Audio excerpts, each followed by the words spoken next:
Etapón final el que hemos tenido en la vuelta al País Vasco, con muchísimas situaciones que fueron cambiando drásticamente conforme fue avanzando la carrera, que incluyeron la crisis de Daniel Felipe Martínez en el descenso, que parecía que le quitaba opciones de ganar la carrera, así como la gran defensa que ha tenido Renko Evenepoel pese a no lograr su consigna en el remate. Tuvimos una fuga que en principio estuvo conformada por 6 corredores, pero que luego se reduciría a la mitad cuando ingresaba la transmisión televisiva, que contenía a Davide Fórmolo, Tony Galopán y Nelson Oliveira, que tenían unos 3 minutos y medio de ventaja sobre un pelotón en el cual Ineos controlaba todo, ya que pues hoy ellos también tenían una obligación de correr ofensivo, al estar todavía Martínez por detrás de la general de Renko Evenepoel. Pero no iban a ser los británicos los que iban a mover o a reventar la carrera, sino el hombre más damnificado de la jornada de ayer, Primoz Roglic, que en el Kravelin decidió salir con un ataque fortísimo cuando incluso estaba todavía casi todo el bloque de líneas trabajando, y ahí ya empezó a hacer una primera selección, un ataque al cual respondieron Alexander Blasov, Daniel Felipe Martínez y Enric Mas, y al que se iban a unir poco a poco otros corredores, mientras Renko Evenepoel no entraba en pánico, corría con demasiada inteligencia y en lugar de apostar a ir a cambios de ritmo, él iba manejando su propio ritmo, un ritmo el cual no le permitía ceder mucho sobre ese grupo que se le estaba distanciando y tener todo el tiempo una referencia visual en ese tramo tan exigente de rampas de doble dígito que ofrecía el Kravelin, y que al final le permitió en determinado momento, al ver que no habrían un gran hueco, pues volver a ingresar y apagar ese primer incendio. Pero obviamente no iba a ser el único intento, ya que después de que llegara Evenepoel, el siguiente en intentar iba a ser Enric Mas, que hoy pues tuvo una actitud diferente a la que siempre se le conoce, un ataque que hizo sin mirar para atrás, con mucha convicción, al cual se unieron en principio solo 2 corredores, nuevamente Daniel Felipe Martínez y esta vez Jonas Vingegaard, y el ataque era mucho más certero, ya que ahí pues el propio ritmo de Evenepoel no alcanzaba siquiera como para volver a atraparlo, sino que ya representaba en la cima una diferencia de casi 20 segundos que empezaba a tejer ese nerviosismo,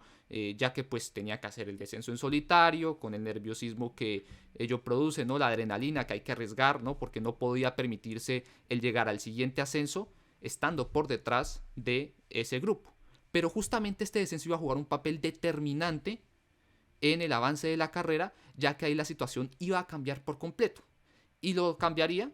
por la actuación de un hombre en especial, Pello Bilbao, que todos conocemos que es un corredor que baja a las mil maravillas, de los mejores en la modalidad que podemos tener en la actualidad. Él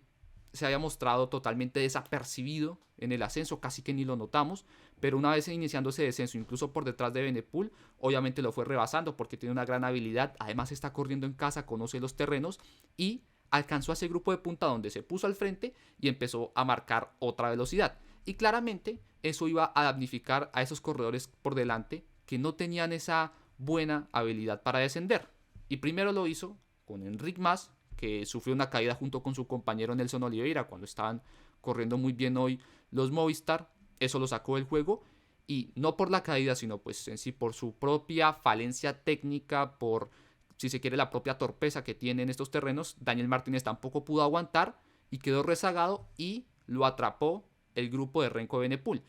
Y ahí teníamos entonces un sólido grupo por delante con muy buenos rodadores, pese a ser escaladores: Pello Bilbao, Jonis Aguirre, Alexander Blasov, Jonas Vingegaard, que además atrapaban a David de Fórmolo, que era el único que resistía en fuga. Y esa diferencia era complicada de reducir, pues ya que básicamente era un mano a mano, ¿no? Entre 2 corredores, uno que iba castigado ya del esfuerzo como Evenepoel y otro que no es tan bueno rodando en el llano como Martínez, frente a otros 4 que estaban mucho más sólidos, ¿no? Y que se entendían a la perfección. Pero acá curiosamente lo que aconteció es que encontró Martínez en ese gran rival que tenía de salida, que era Evenepoel, a un aliado perfecto, ya que fue muy generoso en el esfuerzo de Evenepoel, dio unos relevos muy buenos, se entendieron muy bien con Martínez y el trabajo de ambos se unificó para empezar a reducir esos 30 segundos de desventaja que les habían quedado, y a falta de 15 kilómetros volver a enganchar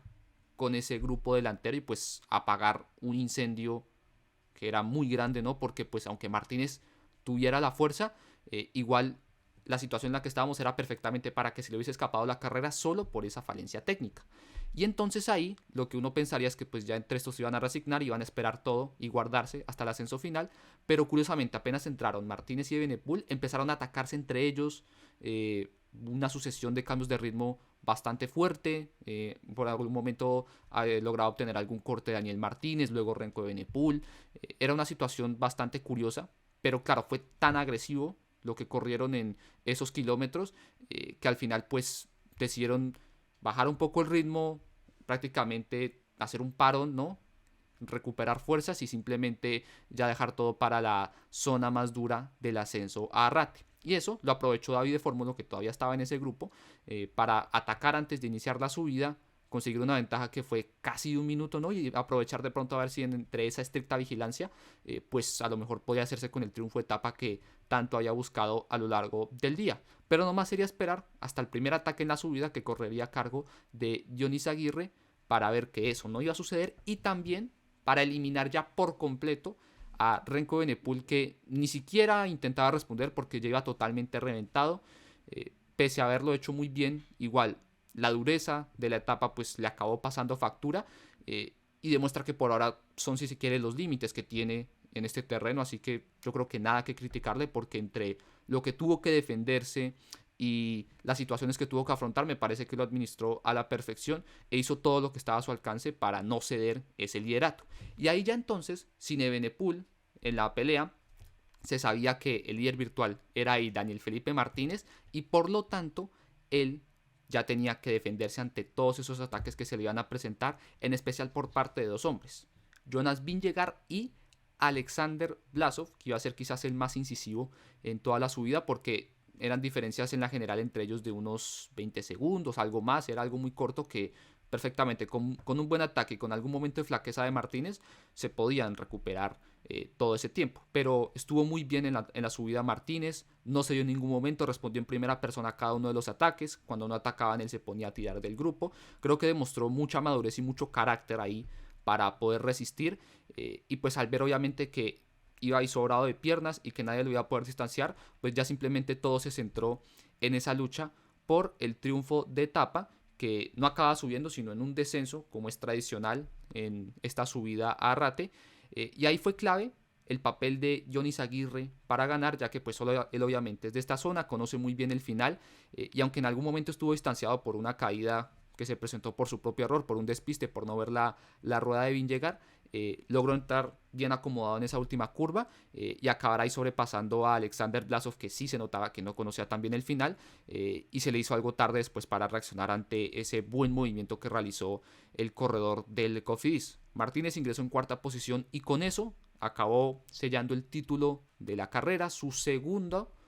campeonato World Tour tras haber ganado en 2020 el Dauphiné, y una nueva ratificación del buen camino que está llevando y ya de la consolidación que está teniendo dentro del bloque de Lineos.